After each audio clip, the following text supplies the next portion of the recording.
எடப்பாடி பழனிசாமி மக்களால் தேர்ந்தெடுக்கப்பட்ட முதலமைச்சர் இல்லை என கூறிய தேமுதிக பொதுச் செயலாளர் பிரேமலதா அவர் 4 ஆண்டுகள் சிறப்பாக செயல்பட்டதாக பாராட்டியுள்ளார். திருவாரூரில் செய்தியாளர்களிடம் பேசிய அவர் விஜயின் அரசியல் சுற்றுப்பயணத்திற்கு வாழ்த்து கூறினார். அண்ணன் எடப்பாடியார் சிறப்பாக தான் பண்ணார், தப்பாலாம் சொல்ல முடியாது.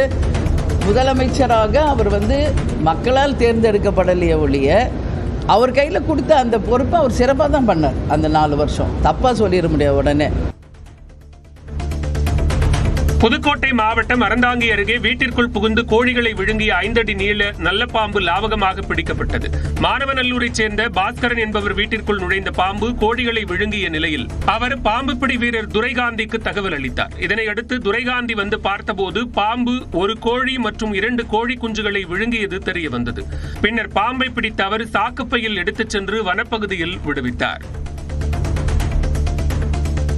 திருச்சி மாவட்டம் முசிறி தொட்டியம் வரதராஜபுரம் அருகே அடையாளம் தெரியாத வாகனம் மோதி சேலத்தை சேர்ந்த 2 பரிதாபமாக உயிரிழந்தனர். சேலம் மாவட்டம் சானார்பட்டையை சேர்ந்த மோகன்ராஜ் என்பவர் திருமணத்திற்கு பெண் பார்ப்பதற்காக தினேஷ் என்பவருடன் இருசக்கர வாகனத்தில் திருச்சி வந்துள்ளார். தொட்டியம் வரதராஜபுரம் அருகே சாலையின் மத்திய தடுப்பில் இவர்களது வாகனம் மோதி விழுந்த நிலையில் பின்னால் வந்த அடையாளம் தெரியாத வாகனம் மோதியதில் சம்பவ இடத்திலேயே 2 உயிரிழந்தனர். பெரம்பலூர் மாவட்டம் லாடபுரம் கிராமத்தில் வசிக்கும் அருந்ததியர் இன மக்கள் குடிநீர் கேட்டு காலி குடங்களுடன் ஆட்சியர் அலுவலகம் முன்பு போராட்டத்தில் ஈடுபட்டனர். 100க்கும் மேற்பட்ட வீடுகளில் 500க்கும் மேற்பட்டோர் வசித்து வரும் நிலையில் அவர்களுக்கு நீண்ட நாட்களாக குடிநீர் வழங்கப்படவில்லை என்று கூறப்படுகிறது. பலமுறை புகார் அளித்தும் அதிகாரிகள் நடவடிக்கை எடுக்காத நிலையில் 50க்கும் மேற்பட்டோர் காலி குடங்களுடன் ஆட்சியர் அலுவலகம் முன்பு போராட்டம் நடத்தினர்.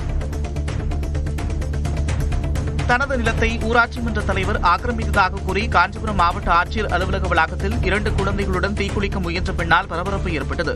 கரவேப்பூண்டி கிராமம் பகுதியைச் சேர்ந்த சசிகலா தனது 2 குழந்தைகளுடன் மனு அளிக்க மாவட்ட ஆட்சியர் அலுவலகம் வந்தார். அவர் திடீரென மறைத்து வைத்திருந்த மண்ணெண்ணெயை குழந்தைகள் மீதும் தன் மீதும் ஊற்றிக்கொண்டு தீக்குளிக்க முயன்ற நிலையில் காவல்துறையினர் தடுத்து நிறுத்தினர். உதகை அருகே சிங்காரா நீர் மின் நிலையம் செல்லும் சாலையில் புலி ஒன்று கம்பீரமாக நடந்து சென்றது. வனப்பகுதியில் இருந்து வெளியேறிய புலி சாலையை கடந்து மறுமுனைக்கு சென்றது.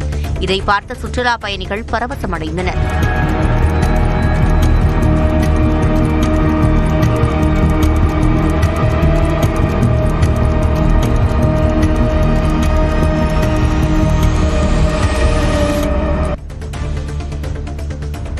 புதுக்கோட்டை மாவட்டம் அறந்தாங்கி அருகே வாகன விபத்தில் உயிரிழந்த மூதாட்டிக்கு நீதி கேட்டு காவல் நிலையம் முன்பு உறவினர்கள் மறியல் போராட்டத்தில் ஈடுபட்டனர். சேந்தன்குடியைச் சேர்ந்த 70 வயது மூதாட்டி வள்ளியம்மை ஞாயிற்றுக்கிழமை கடைவீதிக்கு சென்றபோது இருசக்கர வாகனம் மோதியதில் சிகிச்சை பலனளிக்காமல் உயிரிழந்தார். இதுகுறித்து காவல் நிலையத்தில் புகார் அளித்தும் நடவடிக்கை எடுக்கவில்லை என்று கூறி மூதாட்டியின் உறவினர்கள் மறியல் போராட்டத்தில் ஈடுபட்டனர். காவல்துறை அதிகாரிகள் பேச்சுவார்த்தை நடத்தியதை அடுத்து அனைவரும் கலைந்து சென்றனர். கர்நாடக மாநிலம் மண்டியா அருகே நிகழ்ந்த சாலை விபத்தில் ஒரே இருசக்கர வாகனத்தில் பயணித்த 4 சிறுவர்கள் பரிதாபமாக உயிரிழந்தனர். சாம்ராஜ் நகரின் கலேபுரா லேஅவுட் பகுதியைச் சேர்ந்த 13 வயதிற்குட்பட்ட 4 சிறுவர்கள் இருசக்கர வாகனத்தில் சென்றுள்ளனர். கலேபுரா பகுதியில் உள்ள வெளிவட்ட சாலை வழியாக சென்றபோது அதிவேகமாக வந்த கார் அவர்களின் மீது மோதியது. இதனால் சிறுவர்கள் 4 பேரும் கார் மற்றும் அவ்வழியாக வந்த லாரிக்கிடையில் சிக்கிக் கொண்டு பரிதாபமாக உயிரிழந்தனர். சமூக வலைதள பக்கம் வாயிலாக மாதம்பட்டி ரங்கராஜ் மீது ஜாய் கிறிசில்டா முதலமைச்சருக்கு புகார் ஒன்றை அளித்துள்ளார். பிரபல சமையல் கலைஞரும் நடிகருமான மாதம்பட்டி ரங்கராஜ் தன்னை ஏமாற்றி திருமணம் செய்து கர்ப்பமாக்கியதாக சென்னை மாநகர காவல் ஆணையரிடம் புகார் அளித்திருந்தார். நிலையில் புகார் அளித்து 10 நாட்களாகியும் தன்னுடைய புகாரின் நிலை என்ன ஆனது என்பது தனக்கு தெரியவில்லை என்றும் எக்ஸ் பக்கத்தில் பதிவிட்டுள்ளார். முதலமைச்சரை அப்பா என்று குறிப்பிட்டு தன்னை போன்ற பெண்கள் இந்த அரசாங்கத்தை நம்புவதாகவும் தனது வயிற்றில் வளரக்கூடிய குழந்தைக்கும் தனக்கும் நீதி வேண்டும் என்றும் ஜாய் கிறிசில்டா தெரிவித்துள்ளார். ஜெருசலேமில் தீவிரவாத தாக்குதலில் 6 பேர் கொல்லப்பட்டதற்கு பிரதமர் மோடி கண்டனம் தெரிவித்துள்ளார். இது தொடர்பாக எக்ஸ் பதிவில் அப்பாவி மக்கள் மீதான தீவிரவாத தாக்குதலை வன்மையாக கண்டிப்பதாகவும் பாதிக்கப்பட்டவர்களின் குடும்பத்தினருக்கு ஆழ்ந்த இரங்கலை தெரிவிப்பதாகவும் கூறியுள்ளார். எந்த விதத்தில் தீவிரவாதம் இருந்தாலும் அதை இந்தியா கண்டிப்பதாக குறிப்பிட்டுள்ள பிரதமர் மோடி தீவிரவாதத்திற்கு எதிரான கொள்கைகளுக்கு இந்தியா துணை நிற்கும் என குறிப்பிட்டுள்ளார். கர்நாடக மாநிலம் சாமராஜ் நகர் அருகே சுற்றுலா பயணிகளின் வாகனத்தை விரட்டிய யானையால் பரபரப்பு ஏற்பட்டது. மந்திப்பூர் வனப்பகுதியில் வனவிலங்குகளை வேடிக்கை பார்க்க சுற்றுலா பயணிகள் சென்றனர். அப்போது திடீரென சாலையின் குறுக்கே வந்த யானை சுற்றுலா பயணிகளின் வாகனத்தை நோக்கி ஓடி வந்தது. சுதாரித்துக் கொண்ட ஓட்டுநர் வாகனத்தை பின்னோக்கி இயக்கினார். சிறிது தூரம் துரத்தி வந்த யானை பின்னர் தானாகவே வனப்பகுதிக்குள் சென்றது.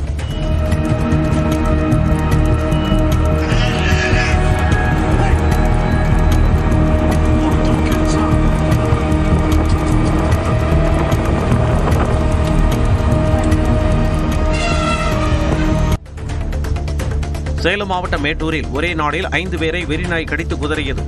நகராட்சி அலுவலகம் அருகே மிதிவண்டி, இருசக்கர வாகனங்களில் செல்வோர் மற்றும் சாலையோரம் நடந்து செல்பவர்களை அங்கு சுற்றித் திரிந்த வெறிநாய் கடித்தது.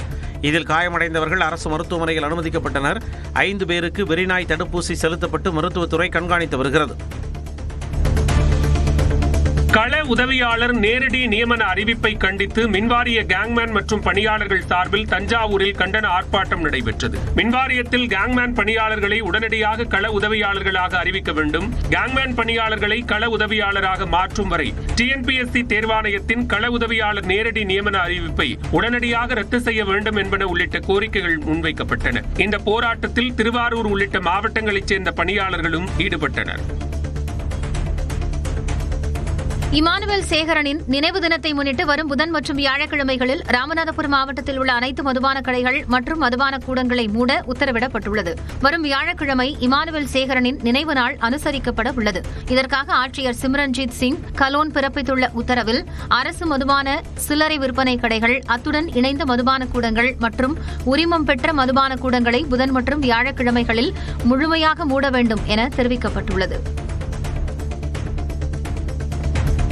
மதுரை மாவட்டம் திருமங்கலம் அருகே 1.5 வயது குழந்தையின் தொண்டையில் சிக்கிக் கொண்ட தைல டப்பாவை அரசு மருத்துவமனை மருத்துவர்கள் பாதுகாப்பாக வெளியே எடுத்தனர். கப்பலூரைச் சேர்ந்த விவேக் சாந்தி தம்பதியின் குழந்தை அஸ்விகா வீட்டில் விளையாடிக் கொண்டிருந்த போது எதிர்பாராத விதமாக தைல டப்பாவை எடுத்து வாயில் போட தொண்டையில் சிக்கிக் கொண்டது. இதையடுத்து உறவினர்கள் உடனடியாக குழந்தையை திருமங்கலம் அரசு மருத்துவமனைக்கு அழைத்து வந்த நிலையில் மருத்துவர்கள் நீண்ட போராட்டத்திற்கு பின்னர் தைல டப்பாவை வெளியே எடுத்து குழந்தையின் உயிரை காப்பாற்றினர்.